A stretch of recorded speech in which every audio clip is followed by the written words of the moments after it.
अस्सलाम वालेकुम दोस्तों, आज 24 अगस्त है। मैं आपका दोस्त नदीम अकरम हाजिर हूं मिडल ईस्ट की 12 बड़ी और धमाकेदार खबरों के साथ। पश्चिम एशिया में जंग के बादल बेहद गहरे हो चुके हैं और बारूद की बू पूरे इलाके में फैल चुकी है।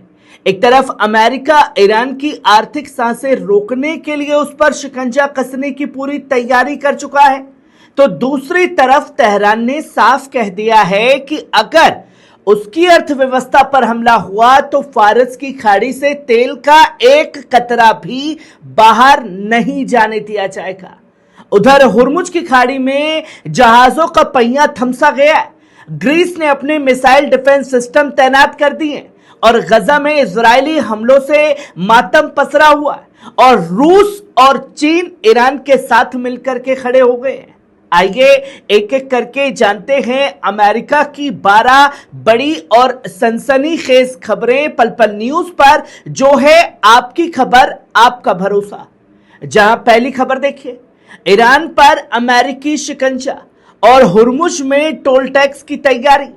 दोस्तों, अमेरिका ईरान की माली कमर तोड़ने की पूरी तैयारी में है। यूएस ट्रेजरी सेक्रेटरी बेसेंट ने साफ कहा कि वॉशिंगटन ईरान की आर्थिक सांस देने वाली हर लाइफलाइन को काट देगा। अमेरिका जल्द ही ईरान पर अब तक की सबसे सख्त पाबंदियां लगाने का ऐलान करने वाला है। दूसरी तरफ ईरान की संसद की नेशनल सिक्योरिटी और फॉरेन पॉलिसी कमेटी ने एक ड्राफ्ट बिल को मंजूरी दे दी। इसके तहत स्ट्रेट ऑफ हुर्मुज से गुजरने वाले विदेशी जहाजों को अब ईरान की तरफ से दी जाने वाली सहूलियतों और खिदमत का टैक्स चुकाना होगा।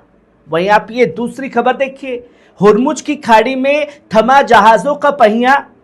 दोस्तों, पाबंदियों के बीच गिरा ट्रैफिक। स्ट्रेट ऑफ हुर्मुज में अमेरिका और ईरान की तरफ से बढ़ाई गई सख्ती का असर साफ दिखने लगा है।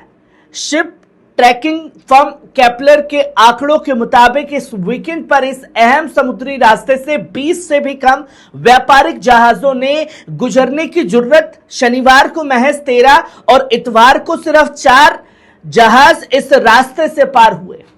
हालांकि जानकारों का यह मानना है कि जहाजों की असली संख्या इससे थोड़ी ज्यादा हो सकती है, क्योंकि पकड़े जाने के डर से कई जहाजों ने अपने ऑटोमेटिक लोकेशन ट्रांसपोंडर बंद रखे थे। अमेरिका और ईरान के बीच बढ़ते तनाव और दोनों तरफ से बिछाई गई पाबंदियों की वजह से दुनिया के सबसे अहम तेल सप्लाई रूट पर जहाजों की आवाजाही पर बहुत बुरा असर पड़ा है। वहीं आप ये तीसरी खबर देखिए, फिलिस्तीन में अंतर्राष्ट्रीय सुरक्षा फौज की मांग। अल्बानीज का बड़ा बयान है।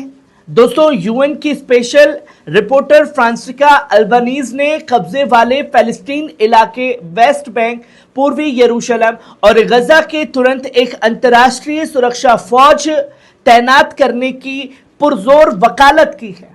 उन्होंने साफ कहा कि अंतर्राष्ट्रीय अदालत के जुलाई 2024 के फैसले के मुताबिक दुनिया के तमाम मुल्कों की यह जिम्मेदारी है कि वे इजराइल के गैर कानूनी कब्जे को खत्म कराने के लिए कड़े कदम उठाएं। अल्बानीज ने संयुक्त राष्ट्र सुरक्षा परिषद यूएनएससी में अमेरिका के वीटो की वजह से आ रही रुकावटों पर सवाल उठाए।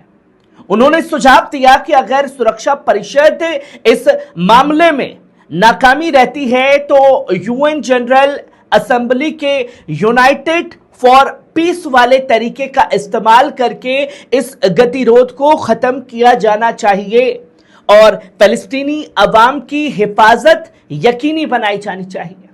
वहीं आप ये चौथी खबर देखिए, अमेरिकी इकोनॉमिक वॉर में शामिल मुल्कों को ईरान की धमकी, हम हमला करेंगे। अमेरिका की तरफ से नए इक्तिसादी बैन की तैयारियों के बीच ईरान ने उन तमाम मुल्कों को कड़ी चेतावनी दी है जो अमेरिका की इस आर्थिक जंग का हिस्सा बनेंगे। महीनों से जारी इस टकराव को खत्म करने की कूटनीतिक कोशिशें रुक गई हैं, जिससे स्ट्रेट ऑफ हुर्मुज के अहम समुद्री रास्ते से जहाजों का गुजरना बेहद कम हो गया है। ईरान के सुप्रीम नेशनल सिक्योरिटी काउंसिल के सेक्रेटरी मोहसिन रजाई ने शनिवार को साफ कहा कि तेहरान की जवाबी रणनीति 3 चरणों में होगी। शुरुआत में उन मुल्कों से बातचीत कर तनाव कम करने की कोशिश की जाएगी, लेकिन अगर वे नहीं माने तो ईरान उनके हितों को सीधा निशाना बनाएगा। अमेरिका की इस मुहिम से ईरान की अर्थव्यवस्था पर भारी दबाव पड़ने की आशंका है। वहीं आप ये 5वीं खबर देखिए, ईरान धमकियों के बाद ग्रीस की मुस्तैदी। दोस्तों, यूरोप में अमेरिकी सैन्य ठिकानों पर ईरान की तरफ से हमले की धमकियों के बाद ग्रीस ने अपनी हवाई सुरक्षा को बेहद मजबूत कर दिया है। ग्रीक अखबार कोथमिन की रिपोर्ट के मुताबिक ग्रीस ने अपने कार्पाथोस द्वीप से पैट्रियट मिसाइल डिफेंस सिस्टम की पूरी बैटरी को हटाकर क्रेट द्वीप स्थित सोडा नेवल बेस के पास तैनात कर दिया है। खुफिया रिपोर्ट के मुताबिक ईरान के पास 2000 किलोमीटर से ज्यादा दूरी तक मार करने वाली कई बैलिस्टिक मिसाइलें मौजूद हैं, जिनकी जद में दक्षिण पूर्वी यूरोप का इलाका आ सकता है। ग्रीस के रक्षा मंत्रालय ने अपने पूरे सैन्य अमले को हाई अलर्ट पर रखा है। इसके साथ ही ग्रीस सऊदी अरब में तैनात अपनी पैट्रियट यूनिट को वापस बुलाने पर भी विचार कर रहा है। वहीं आप ये 6ठी खबर देखिए, गजा के अल अक्सा अस्पताल के पास बड़ा हमला। दोस्तों, गजा के देर अल बला में अल अक्सा अस्पताल के पास इजरायली वायुसेना ने बेघर हुए फिलिस्तीनियों के एक तंबू को निशाना बनाकर भीषण हमला किया है। चिकित्सा अधिकारियों के मुताबिक इस हमले में 2 सगे भाइयों की मौके पर ही मौत हो गई है, जबकि कई अन्य लोग गंभीर रूप से जख्मी हो गए हैं। अल अक्सा अस्पताल के करीब हुए इस हमले के अलावा मध्य गजा में ही मौजूद मगाजी शरणार्थी शिविर के दक्षिणी इलाके में भी इजरायली तोपखाने द्वारा भारी गोलीबारी की खबरें सामने आई हैं। इन हमलों से इलाके में दहशत का माहौल बना हुआ है। वहीं आप ये 7वीं खबर देखिए, अमेरिकी आर्थिक पाबंदियों को झटका, चीन और रूस नहीं देंगे अमेरिका का साथ।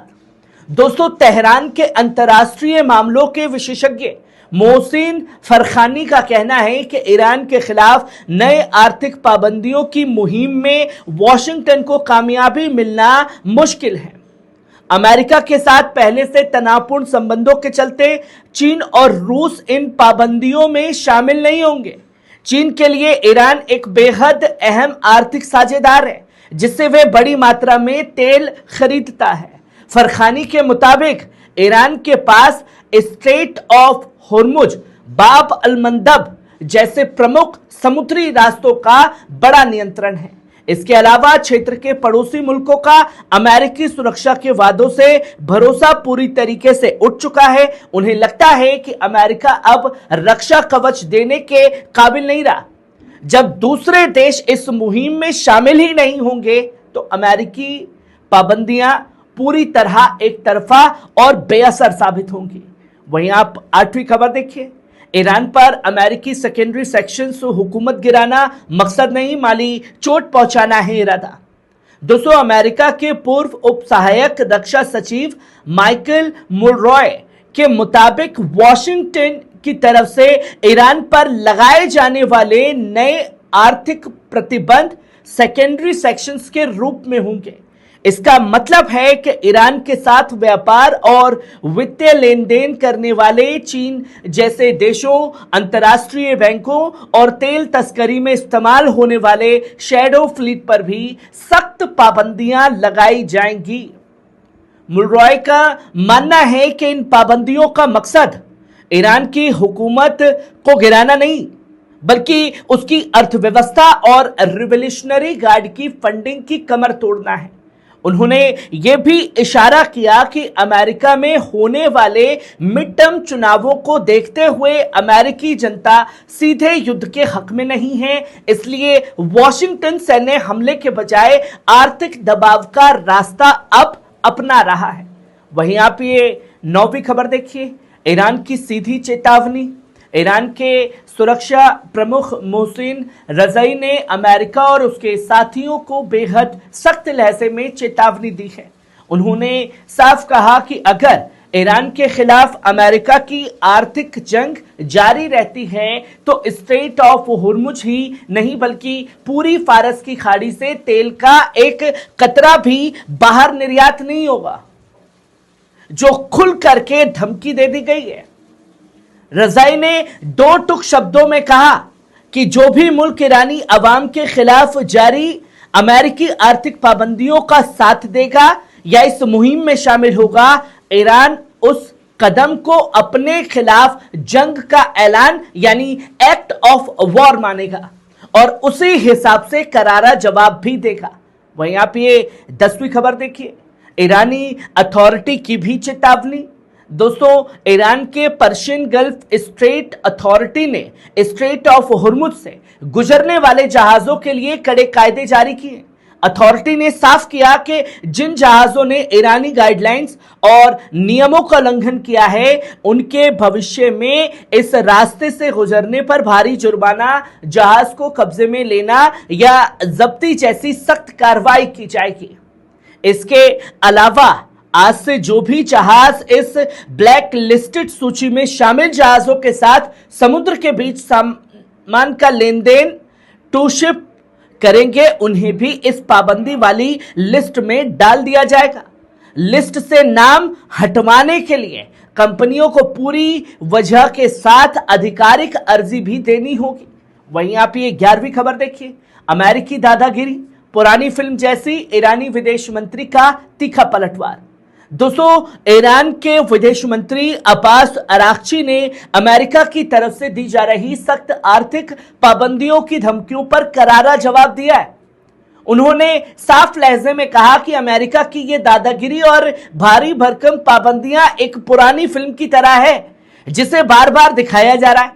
ईरान इस चाल को अच्छी तरह समझता है और इससे निपटना भी जानता है।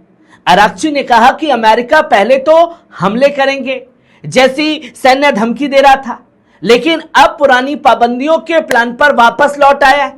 ये दिखाता है कि वॉशिंगटन पूरी तरह मायूस हो चुका है। उन्होंने साफ कहा कि अमेरिका को धमकाने की नीति छोड़कर ईरानी अवाम से इज्जत, बराबरी और इंसाफ की जुबान में ही बात करनी होगी। वहीं आप आखिरी और 12वीं खबर देखिए, सीरियाई विदेश मंत्री का बयान।